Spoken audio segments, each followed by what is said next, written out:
Sua Bíblia, em Zacarias capítulo 1, está bem lá no finalzinho do Velho Testamento, né? Malaquias, um pouquinho antes de Malaquias, Zacarias, você vai encontrar esse trecho da Bíblia, esse profeta, capítulo 1, versículos de 1 a 6, e nós vamos meditar nesse trecho da palavra de Deus hoje.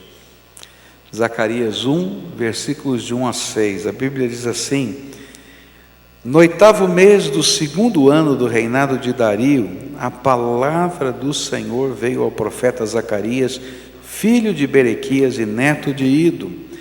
O Senhor muito se irou contra os seus antepassados, por isso diga ao povo, assim diz o Senhor dos exércitos: voltem para mim, e eu me voltarei para vocês, diz o Senhor dos exércitos.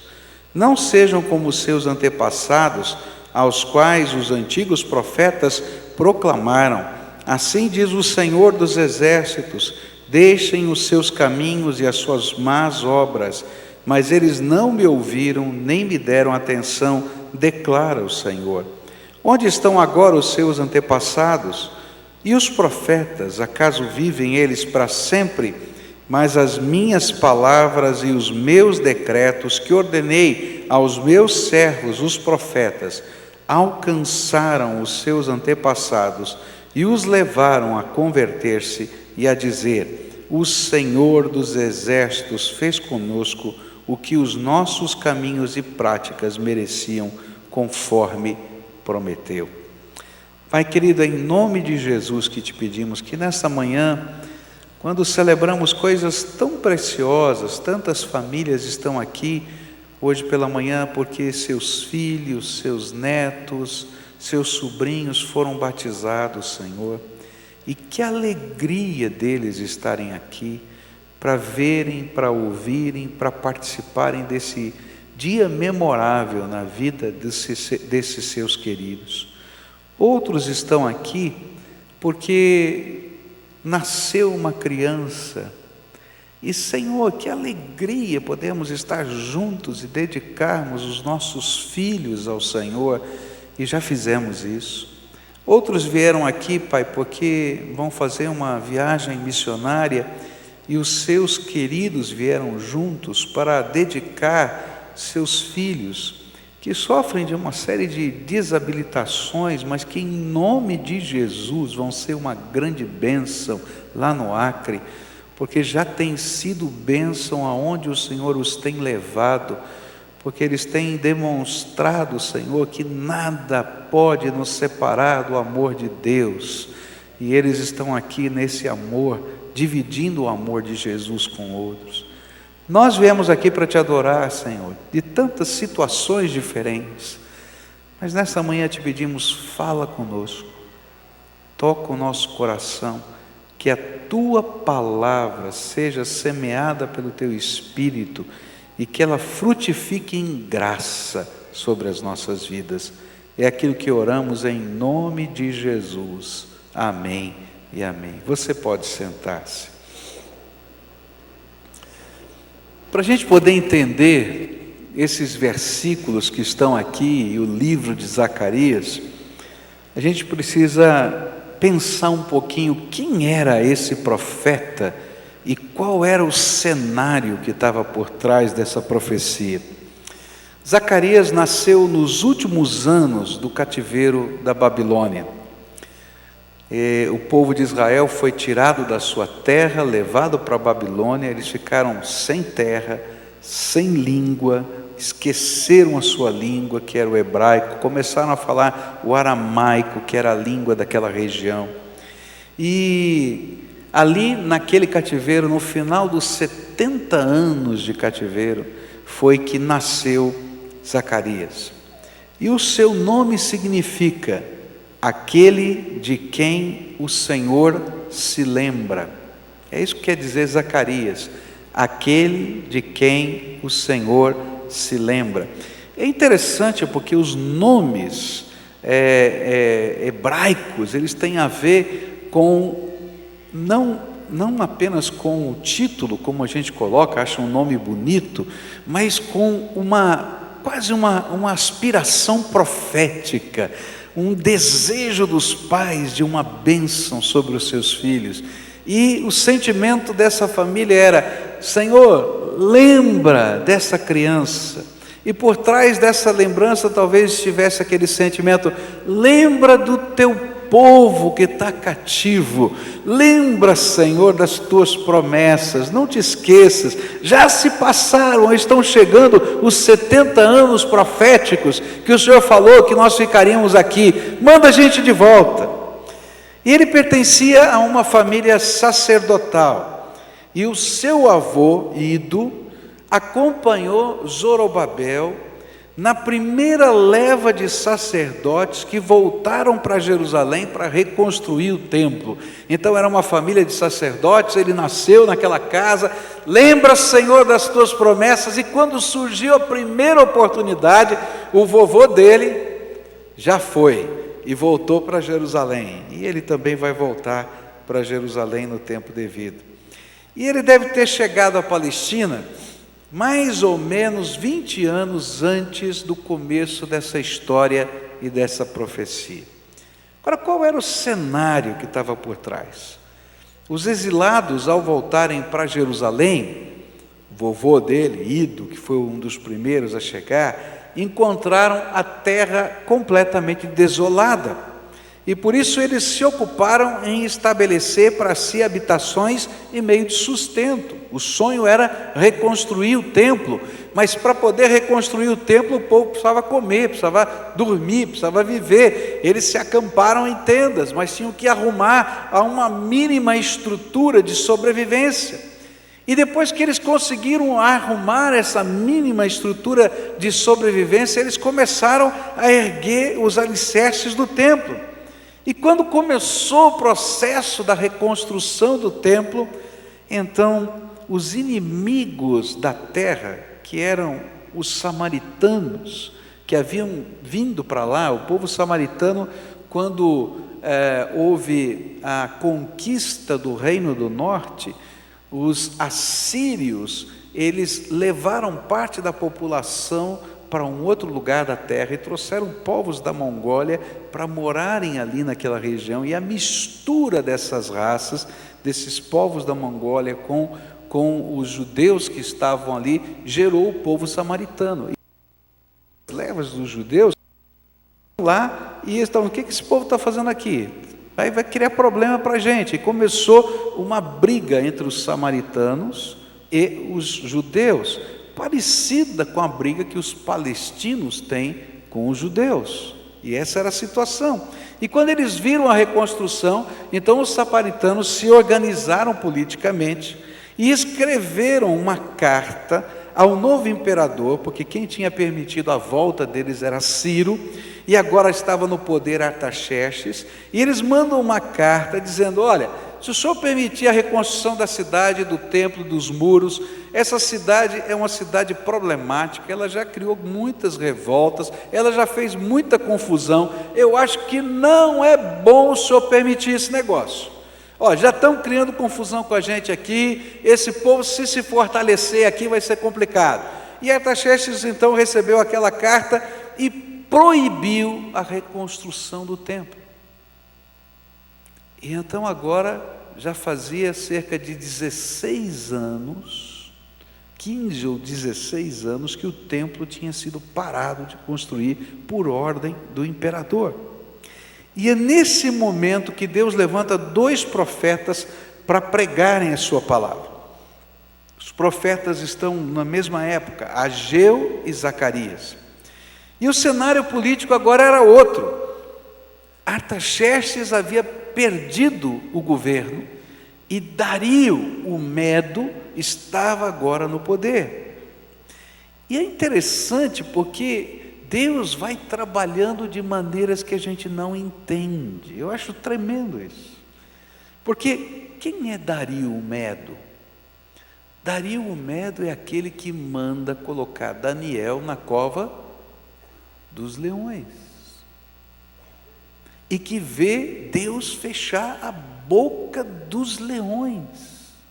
E fica tremendamente impactado pelo poder de Deus.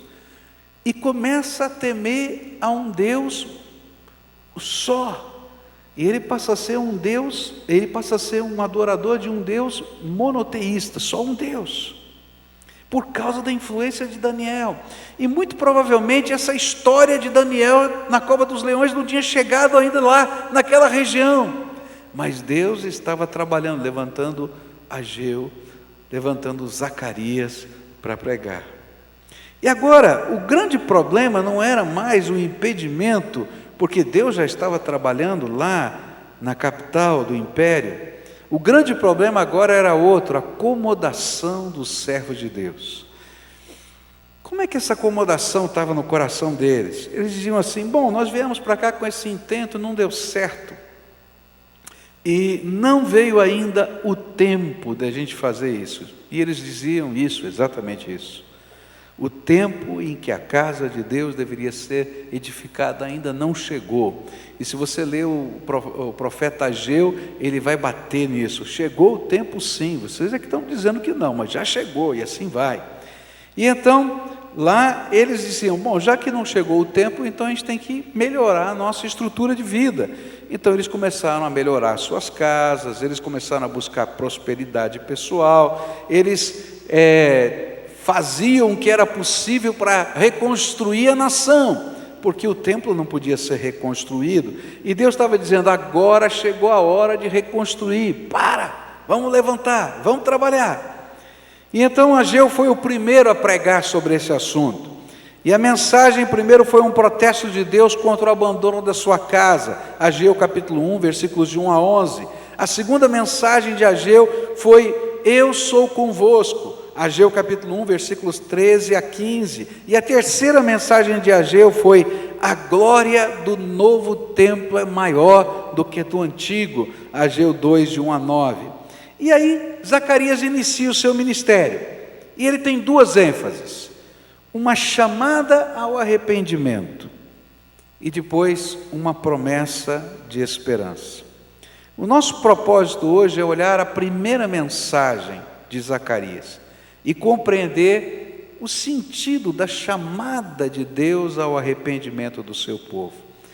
Sua mensagem é um convite a que o seu povo pudesse aprender com o passado, com a história de seus pais, que desobedeceram a Deus e rejeitaram a sua palavra, e por isso toda a nação estava naquela situação em que se encontrava. Que lições aquele povo tinha que aprender com o passado para colocar em prática? É interessante como as coisas vão acontecendo na nossa vida e a gente se esquece. Ontem a gente estava conversando com uma família querida, não é? E a Cleusa falou para um membro dessa família: lembra que você me disse que nunca mais ia fazer aquilo, e me pediu para lembrar, e você vai fazer de novo, né? E a gente esquece. Aí a gente deu risada, porque a gente esquece, passou o tempo. Você já passou por alguma situação e disse: olha, nunca mais eu vou fazer esse negócio, porque eu já vi que é uma furada? Já passou por isso? Já? Passou? E fez de novo? Teve alguém que já fez? Levanta a mão, quero ver quem já fez. Eu vou levantar mesmo, porque eu já fiz também. Não é verdade esse negócio? A gente esquece das lições. E aí então vem o profeta e diz assim: olha, vamos aprender com as lições do passado. Que lições eles precisavam aprender da sua própria história para que eles pudessem ouvir a voz de Deus e caminhar com Deus? A primeira lição está nos versículos 2 e 3 do nosso texto. A Bíblia diz assim: o Senhor muito se irou com os seus antepassados. Por isso diga ao povo: assim diz o Senhor dos exércitos, voltem para mim e eu me voltarei para vocês, diz o Senhor dos exércitos. A primeira lição que eles precisavam aprender era que não há benção sem que voltemos para o Senhor. A missão deles não era somente voltar para Jerusalém e construir um templo. A grande missão deles era voltar para o Senhor. É interessante como às vezes a gente imagina que se a gente for para um lugar sagrado, a gente pode ter uma comunhão melhor com Deus. Eu digo assim para vocês, é maravilhoso a gente estar lá na Palestina, eu já fui. É gostoso a gente abrir a Bíblia naqueles lugares em que os fatos aconteceram. É tremendo a gente poder olhar o cenário, mas Deus não está no cenário, Deus está naqueles que invocam o seu nome. E mesmo que você nunca tenha ido a Jerusalém, e mesmo que você nunca tenha subido no Monte Sinai, cada vez que você entra no seu quarto e busca a presença do Todo-Poderoso, Ele se revela para você. Porque não são os lugares geográficos que fazem a nossa santidade, ou que revelam a grandeza de Deus, é a busca do nosso coração. Você pode estar andando na rua, querido, e se o teu coração estiver ansioso por Deus, voltado para Ele, buscando a face dEle, Ele vai se revelar. Lá foi o povo para Jerusalém, e eles tinham uma missão, e Deus queria que essa missão se cumprisse, era construir o templo, mas Deus estava falando antes, lembra que não é o templo, sou eu. Por quê? Porque durante a queda de Jerusalém na Babilônia, para a Babilônia, o povo foi perdendo todas as suas seguranças. O muro da cidade caiu, e aí as pessoas fugiram para dentro do templo e fecharam as portas do templo, e disseram assim: aqui os babilônios não entram, porque Deus mesmo vai mandar fogo do céu, e vai destruí-los se eles tentarem entrar dentro do templo. Só que a palavra de Deus no livro de Ezequiel mostraram uma coisa interessante, que aquele povo estava tão distante de Deus, que Deus havia tirado o seu espírito de presença no meio da cidade e do templo, e o templo só eram paredes, porque o Senhor não estava lá, porque eles não estavam buscando o Senhor. E então os babilônios chegaram e colocaram fogo no templo, e aqueles homens morreram lá dentro do templo, porque Deus não é o templo, Deus precisa estar dentro do coração da gente, Ele precisa ser o Senhor da nossa vida. E então, antes de começarem, de recomeçarem a missão, a lição é essa: presta atenção, não volta só para Jerusalém, não volta só para reconstruir a nação, não volta só com um propósito A ou B, volta para mim, porque eu sou a bênção. Volta para mim, porque eu sou a bênção. Às vezes nós imaginamos que a gente estando aqui ou ali, ou quem sabe até dentro desse templo, a gente está na presença de Deus. Muitas vezes Deus se revela dentro de um templo, é verdade. Mas o que Deus quer é que Ele possa se revelar a você todos os dias, no seu coração, e que o seu coração seja o templo em que Ele possa habitar para sempre na tua vida. Esse é o sentido dessa mensagem. E o que eles estavam aprendendo é que a geração dos seus antepassados tinha um templo, mas não tinha um compromisso com o Senhor. E eles ainda não tinham um templo, mas se tivessem compromisso com o Senhor, a bênção de Deus estaria sobre eles.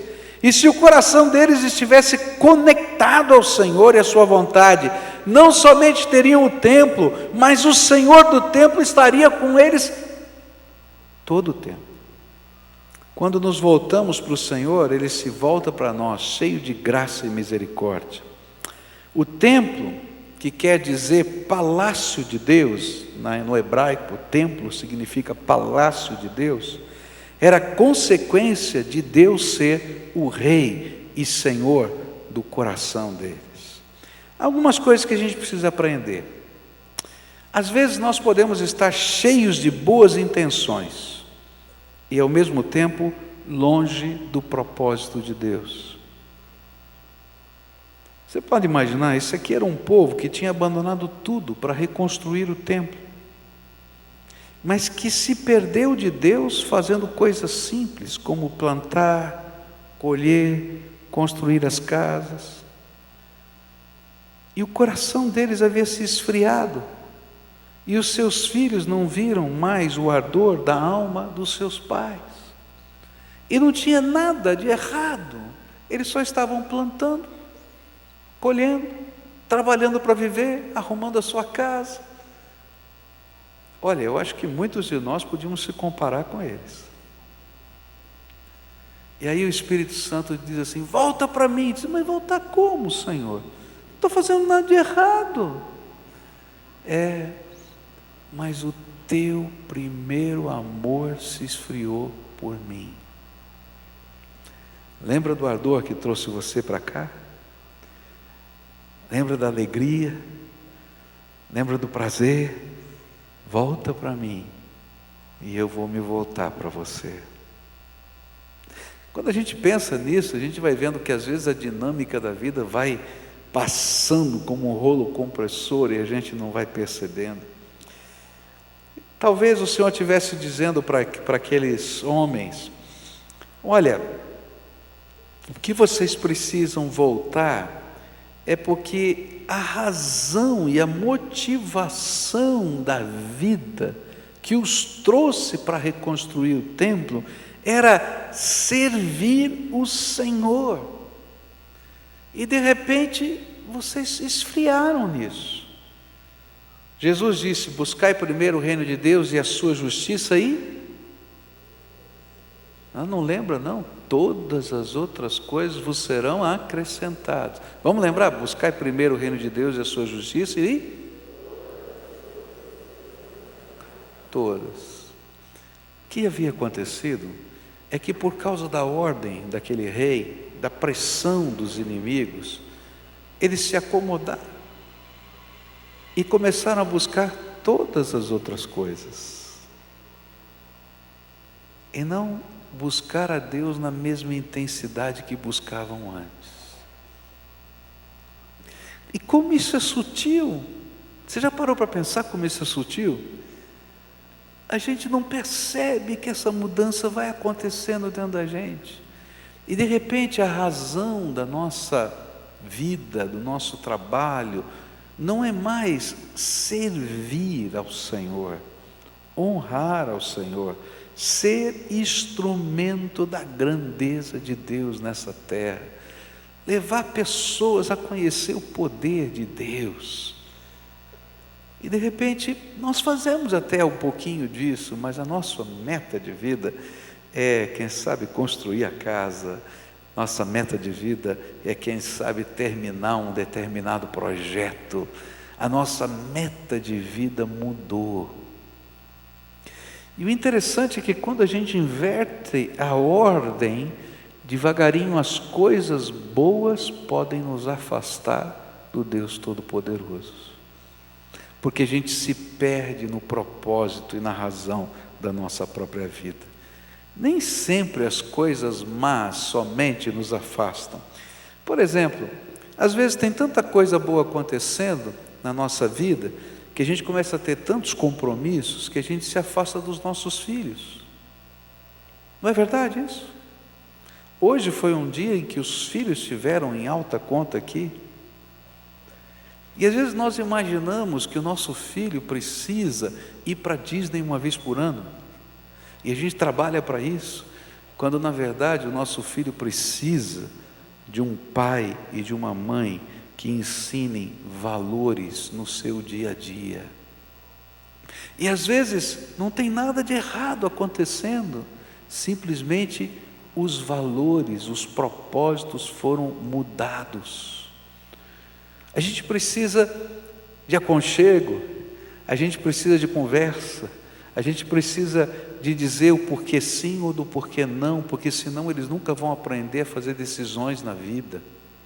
A gente precisa às vezes deixar, às vezes a gente precisa puxar, E esse é um processo que a gente vai ter que aprender. E queridos, às vezes não são as coisas más que nos afastam do melhor, mas são as coisas boas que nos impedem de enxergar o melhor que Deus tem para nós. E era isso que estava acontecendo com eles. Não havia idolatria, não havia um pecado mais sujo. O que havia era uma acomodação espiritual. E é por isso que o profeta vem e diz assim: voltem para mim.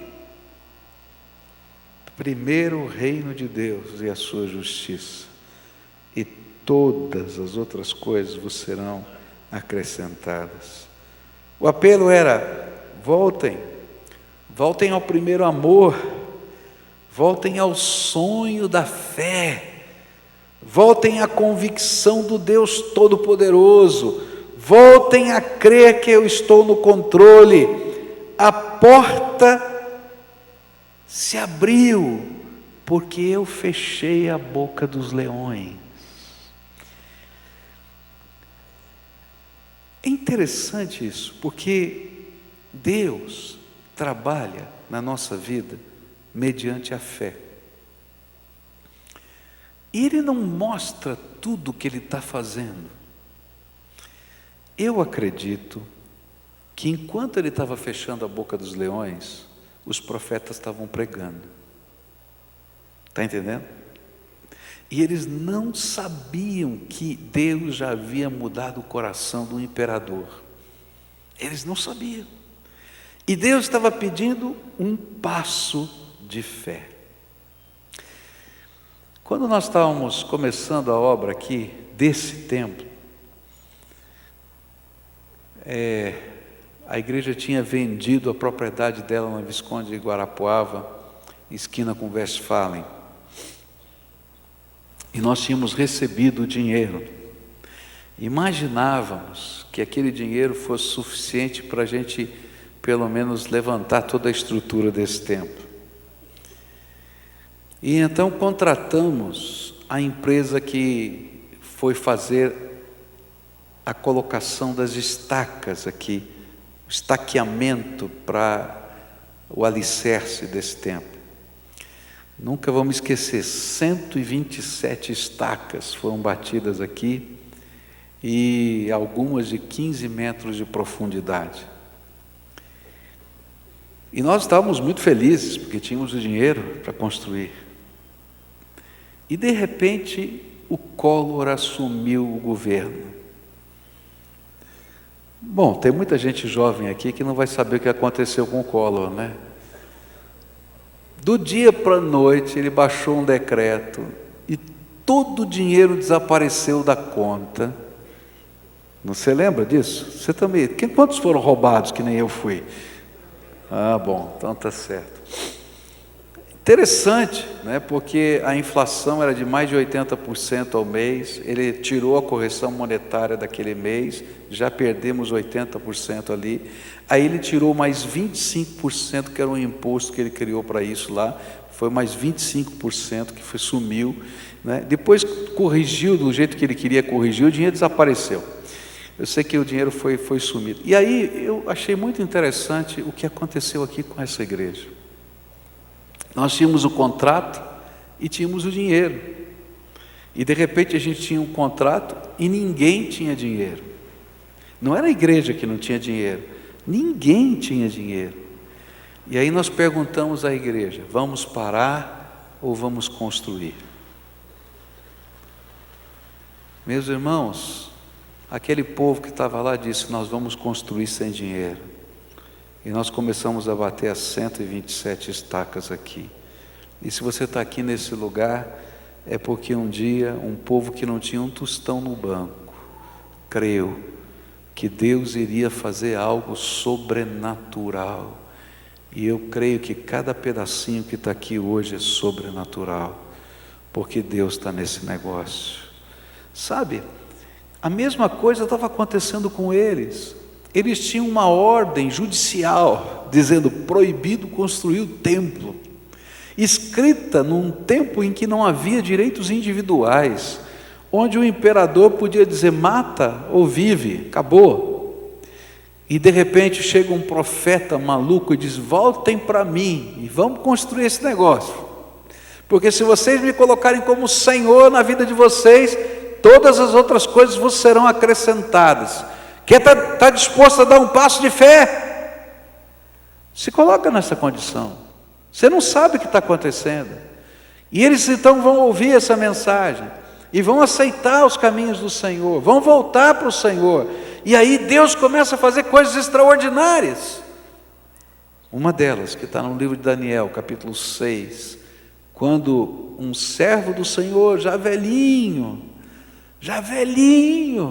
é lançado na cova dos leões, e o anjo do Senhor passeia no meio dos leões e fecha a boca, e o imperador Dario diz: nunca vi um Deus como esse.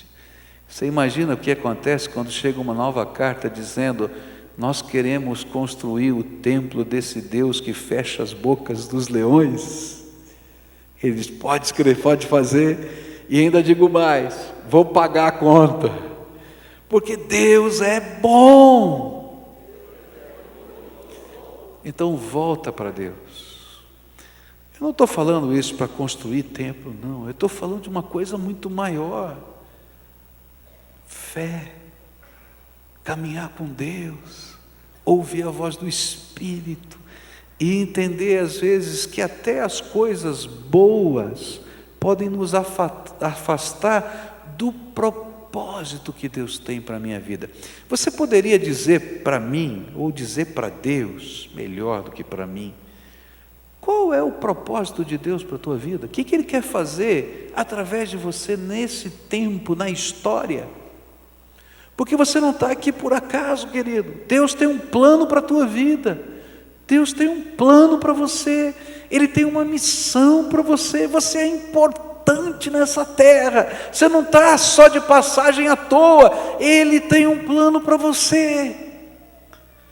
Então, volta para Ele. E Ele vai se voltar para você e vai revelar a grandeza dEle na tua vida. Como Ele vai fazer, eu não tenho a mínima ideia. Quem podia imaginar que o jeito de Deus era fechar a boca de um leão? Não passou pela minha cabeça. Eu acho que não passou pela cabeça de Daniel também. Porque quem é que quer estar na cova dos leões? Eu não quero. Se puder passar de mim esse cálice, por favor. Eu não gostaria de estar lá. Você quer? Eu mando você. Né? Eu não quero, não. Mas até nestas coisas, todas as coisas contribuem para o bem daqueles que amam a Deus. Às vezes a gente não está entendendo os processos, mas o que o Senhor está dizendo é: volta para mim, e eu vou me voltar para vocês. Nessa manhã eu queria orar com você. Uma mensagem muito simples, muito simples. Volta para mim.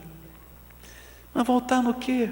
Pastor, minha vida está arrumadinha, bonitinha, tenho minha família, tenho minha casa, estou trabalhando, igualzinho esse povo. Volta para colocar Jesus como o primeiro. Volta para colocar Jesus como o Senhor. Volta para dizer: Deus, a minha vida aqui tem um sentido maior do que comprar, vender e fazer. Eu quero saber qual é o propósito que o Senhor tem, porque eu quero entrar de cabeça no projeto que Tu tens para mim. Eu tenho um amigo que há 25 anos trabalha nas Filipinas com universitários, e Deus deu uma visão para ele. Ele começou um trabalho com uma igreja focada nos universitários. E o que Deus falou para ele é o seguinte: tem mais de 1000 ilhas nas Filipinas. Nós nunca vamos levar o evangelho lá se a gente for mandar missionários de carreira para lá. Prepara esses homens, essas mulheres que vêm estudar para serem professores, médicos, advogados, doutores das mais diversas áreas, para que voltem para suas ilhas e sejam plantadores de igreja. Há 25 anos, ele começou a trabalhar com esses universitários, abriram casas para eles morarem, para estudarem, investiram na vida deles, discipularam, mas com essa visão: teu propósito é maior do que ser um médico, o teu propósito é maior do que ser um advogado, o teu propósito é maior do que ser um professor, o teu propósito é ser servo de Deus, é levar a bênção de Deus a toda a terra, e é onde Deus o colocar, você é ministro do Evangelho. 25 anos se passaram, e mais de 1000 igrejas foram fundadas por esses jovens universitários que voltavam para suas ilhas, que não eram missionários de carreira, mas que por onde iam, plantavam a igreja do Senhor Jesus. Sabe por quê? Porque eles descobriram o propósito da vida deles. Queridos, Deus tem mais para você, mais do que o comércio, mais do que a casa. Você vai precisar do comércio, você vai precisar da casa, você vai precisar do carro, e Deus vai lhe dar tudo isso e muito mais, porque é promessa dele. Mas ele vai dizer: coloca em primeiro lugar o mais importante. Volta para mim, e eu vou me voltar para você. Coloca a minha missão em primeiro lugar na tua vida.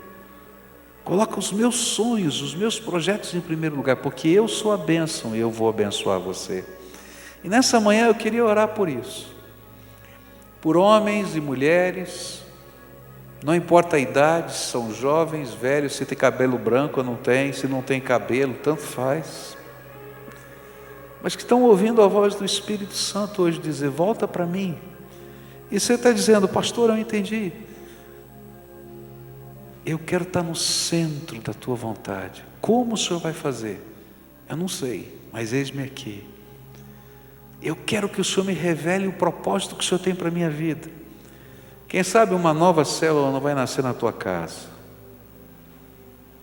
Pastor, mas eu não sei. Querido, para quem não tem nada, se você divide uma gotinha de água e ele está morrendo de sede, você virou uma grande bênção.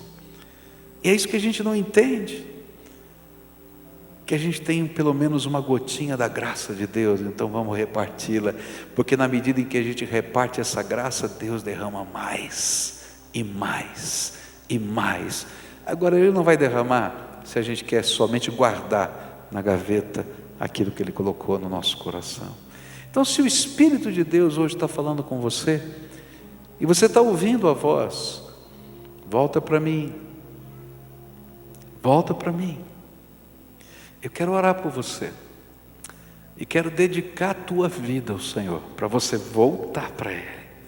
E a minha oração vai ser: Senhor, revela o teu projeto, revela o teu propósito, revela o que o Senhor quer fazer. E queridos, não se surpreendam se coisas tremendamente maiores do que vocês Deus colocar no coração, porque se fosse uma coisa muito simples, Ele não precisava de você, você faria sozinho, nem você precisaria de Deus. Mas quando as coisas são de Deus, elas são maiores que a gente, para que a gente nunca se esqueça que o poder e a graça vieram dEle. Deus está falando com você: vem para cá, eu quero orar por você, vem para cá, em nome de Jesus, vamos dedicar. Vem com a sua família, diz: olha, eu e minha casa vamos servir ao Senhor. Nós vamos voltar para o Senhor, vamos colocar no centro do projeto dEle. Quem são as pessoas a quem o Espírito Santo está falando? Vem para cá agora, em nome de Jesus. Esse é tempo de dedicação. Pastor, eu não sei bem como é que vai ser, nem eu, querido, não tenho a mínima ideia, mas eu sei quem sabe é o Senhor da nossa vida, Ele sabe, e o que Ele está pedindo é que a gente volte. Se a gente se volta para Ele, Ele se volta para nós, e Ele começa a dar sentido, Ele começa a dar propósito, Ele começa a dar missão para nós.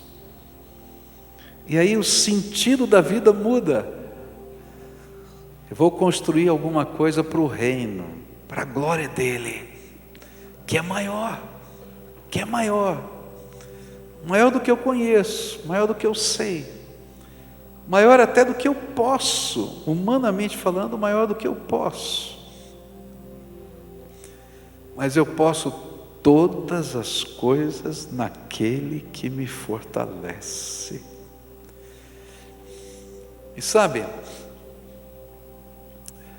começa a orar para Deus colocar sonhos na tua vida. Senhor, qual é o sonho de fé que o Senhor tem para mim? E se esse sonho for grande demais, não tema, porque o Senhor vai dizer para você, em todas as próximas palavras dessa profecia que a gente vai estudar, que Ele é conosco, que o exército de Deus já está em movimento. A segunda visão é linda. Eles estão num lugar onde tem murtas. Era uma das únicas plantas que não ficavam marrons quando chegava o verão e dava aquele verde bonito. E o exército de Deus está lá acampado no meio das murtas, dizendo: onde não tem esperança, está aqui verde.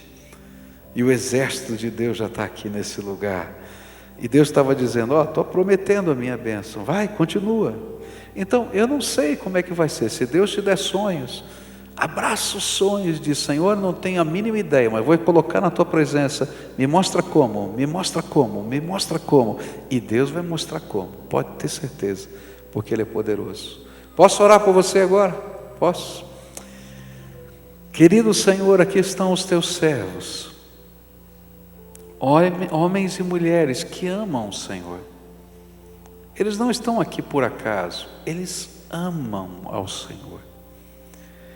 E Senhor, o que eles querem é te servir.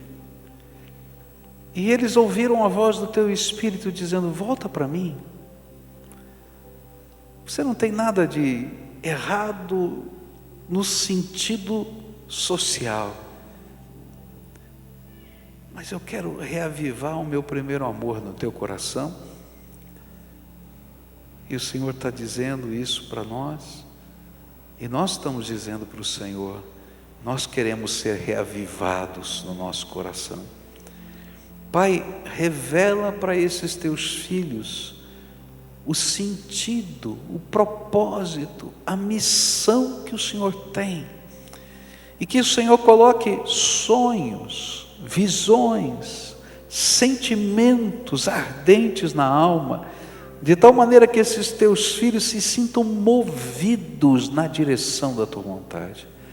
E Senhor, coloca sonhos e visões maiores do que eles, para que eles saibam que veio do Senhor, e que eles não podem fazer sem o Senhor, mas que o Senhor abra as janelas dos céus, e que o Senhor movimente os teus exércitos, para que tudo aconteça segundo a tua vontade. E se for preciso fechar a boca dos leões, que o Senhor feche. Se for preciso abrir portas e estradas no deserto, que assim aconteça. Se for preciso abrir o mar, que o Senhor faça. Mas que nós possamos ser parceiros do Senhor no teu projeto. Senhor, abençoa essas casas. Abençoa, Senhor, as famílias. Abençoa os filhos. Abençoa os netos. Abençoa, Senhor, abençoa. Porque quando nós seguimos o teu propósito, o que nós mais queremos é ver pessoas sendo salvas por Jesus. Mas se há uma coisa que entristece o nosso coração, é quando um dos nossos se perde. Então, Senhor, se tiver alguém dos nossos que ainda não foi encontrado, que não se encontrou na tua graça, traz para ti agora, Senhor. E onde quer que esteja, sejam benditos do Senhor e abençoados pela tua graça. E que venha, Senhor, graça, sabedoria, poder, unção, prosperidade, bênção do Senhor sobre eles, para que façam e cumpram o teu propósito. É aquilo que oramos no precioso nome de Jesus. Amém e amém. Amém, querido? Amém. Deixa eu fazer uma pergunta aqui no meio dessa multidão que está aqui. Tem alguém aqui nessa multidão que pela primeira vez hoje está fazendo esse pacto com Jesus? Essa é a sua primeira entrega. Você está dizendo: Jesus, estou colocando a minha vida. Posso saber? Só levanta a mão se tem alguém aqui. Primeira vez, tem alguém? Tem aqui uma senhora que está ali, tá? Então, esse de azulzinho, já viu? Chega junto dela, levanta a mão um pouquinho, eu tenho um presente para você, tá? Que a gente quer te dar. Tem mais alguém aqui? Tá. Segunda pergunta que eu tenho para você. Tem aqui também, primeira vez? Tem alguém de azulzinho que pudesse vir aqui, uma moça aqui, ó? Está lá naquele canto, vem para cá, bem aqui, ó. Tem um presente para a gente dar para ela aqui, uma orientação que a gente gostaria de dar. Como é que a gente dá o próximo passo, não é? Segunda pergunta que eu tenho para vocês aqui, tá? Tem alguém, você também, querida, então mais alguém pudesse ajudar aqui essa moça que está aqui, tá? Pudesse chegar junto com a gente, tá? Só chega junto, depois se orienta, tá? Segunda pergunta que eu tenho aqui para vocês: tem alguém nesse grupo que já tomou uma decisão como essa, mas está estagnado, não fez mais nada, está parado no caminho, entendeu? Eu tomei, mas não, agora, e agora? Qual é o próximo passo, tá? Eu gostaria de ajudar você nesses próximos passos, tá? Às vezes a gente começa e para no meio do caminho, né? A gente tem que recomeçar, né? E a gente tem um programa que a gente chama de discipulado. O que é isso? É alguém que vai acompanhar você, tá? Na sua jornada de fé. Como é que está a tua vida de oração? O que você compreende da palavra de Deus? As dúvidas que vêm dentro da sua alma, tá? Às vezes você está caminhando, Senhor, estou com esse sonho, esse projeto, mas e é isso? É da minha cabeça, é de Deus? Então alguém que vai orar junto com você, vai estudar a Bíblia junto com você e levar você a concluir alguns projetos. Porque às vezes a gente fica sozinho nessa jornada e a gente se acomoda. Já aconteceu com você? Agora quando a gente tem um parceiro, né, é que nem caminhada. Eu não gosto muito de falar de caminhada porque eu não sou bom nisso, né? Mas a gente sozinho na caminhada é ruim. Quando tem um parceiro, né, não é mais fácil? Então a gente caminha junto. Tem alguém que está nessa condição? Levanta a mão aqui, eu quero ver aqui. Tem alguns, não é? Que já estão aí precisando retomar a caminhada, não é? Então é o seguinte: quando terminar o culto, tá? Onde é que vocês estão se reunindo, pessoal de azulzinho? Hã? Aqui, nessa saída desse lado aqui da esquerda, tem uma sala lá no fundo. Chega a dar uma chegadinha lá para você receber orientação, tá? Trocar informação, tá? E é voluntário. Todos aqueles que quiserem, quer caminhar junto, não vão caminhar junto. Eu não quero perturbar você, nós queremos abençoar você, tá? Nessa caminhada. Qual é o próximo passo? Para aqueles que estão sentindo o chamado de Deus no ministério, tá? Quero desafiar você a se matricular no centro, né, de formação ministerial aqui da igreja. Nós, pastores, vamos trabalhar com você durante um período, ensinar você quais são os seus próximos passos, como você pode ser um ministro de Deus, como é que você pode ser abençoado nisso. São 2 vezes na semana que a gente se reúne, não é? E estudamos juntos, e são os pastores da igreja que ministram na sua vida. Se você quiser, é bem-vindo. Só faça aquilo que Deus colocar no seu coração, tá bom? Mas essas são ferramentas que às vezes a gente não sabe que tem, né? E é que a gente pode usar para a glória de Deus. Agora dá a mão para quem está perto de você, fica de pé, e a gente vai terminar esse culto assim, tá? Nesse tempo de dedicação e consagração ao Senhor, tá?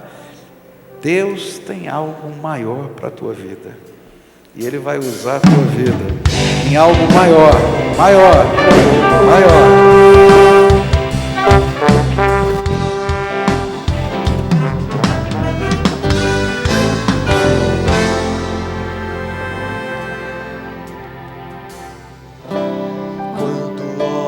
Para mim, Senhor, nada posso esconder de ti, e cada lágrima em meu rosto revela o teu amor por mim. Lembro quando eu te conheci.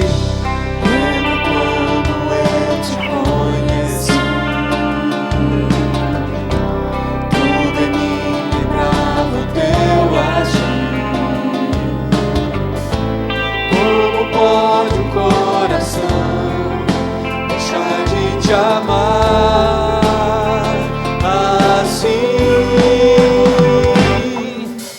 Quero voltar ao início de tudo, quando meu primeiro amor surgiu.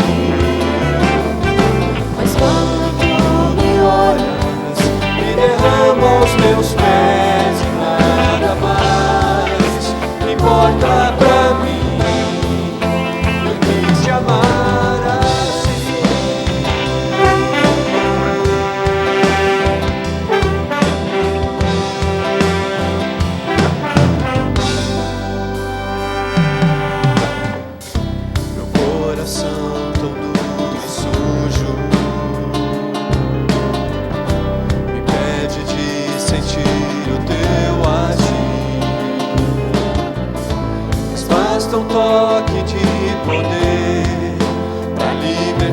deixar meu ser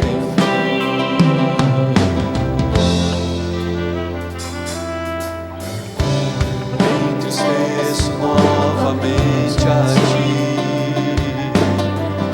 e o teu perdão me espera sem eu merecer. Como pode o Deus Supremo amar o pecador assim? Quero voltar ao início de tudo, quando meu primeiro amor surgiu. Mas quando tu me olhas, me derrama aos teus pés e nada mais importa pra mim do que te amar assim. Quero voltar ao início de tudo, quando teu primeiro amor surgiu. Mas quando tu me olhas, me derrama aos teus pés e nada mais importa pra mim do que te amar assim. Nada mais importa pra mim do que te amar assim.